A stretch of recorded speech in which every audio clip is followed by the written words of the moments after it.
postur APBN dan APBD yang harus mampu menanggung pembiayaan operasional pendidikan SD, SMP, baik negeri maupun swasta secara adil dan proporsional.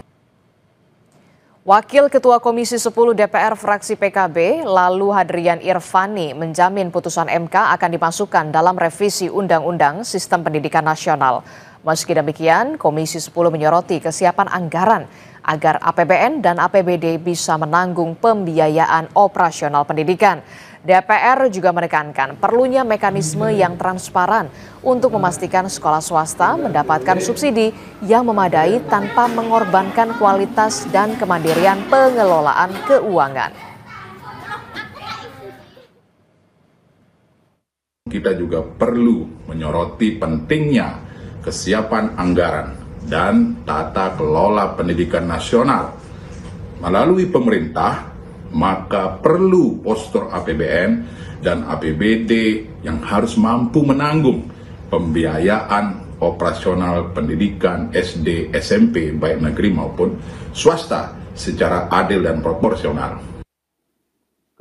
Sementara Wakil Menteri Pendidikan Dasar dan Menengah Fajar Risa Ulhaq bilang terkait putusan MK, pendidikan dasar adalah tanggung jawab pemerintah.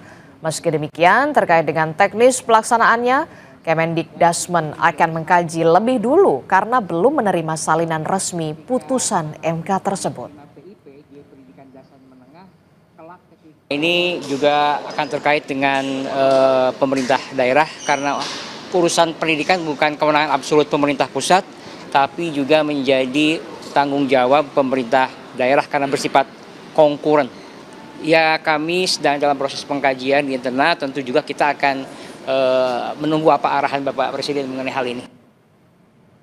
Mahkamah Konstitusi memutuskan pemerintah harus menggratiskan biaya pendidikan dasar dari sekolah dasar hingga sekolah menengah pertama, baik di sekolah negeri maupun sekolah swasta.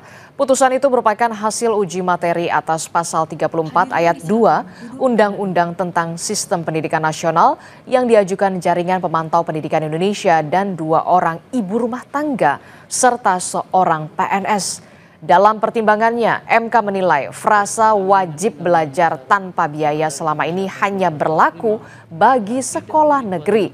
Padahal daya tampung sekolah negeri terbatas. Akibatnya ada kesenjangan akses ke pendidikan dasar. Dua menyatakan pasal 34 ayat 2 Undang-Undang Nomor 20 Tahun 2003 tentang Sistem Pendidikan Nasional Lembaga Negara Republik Indonesia tahun 2003 nomor 78, tambahan Lembaga Negara Republik Indonesia nomor 4301, bertentangan dengan Undang-Undang Dasar Negara Republik Indonesia tahun 1945 dan tidak mempunyai kekuatan hukum mengikat secara bersyarat sepanjang tidak dimaknai pemerintah dan pemerintah daerah menjamin terselenggaranya wajib belajar minimal pada jenjang pendidikan dasar tanpa memungut biaya baik untuk satuan pendidikan dasar yang diselenggarakan oleh pemerintah maupun satuan pendidikan dasar yang diselenggarakan oleh masyarakat.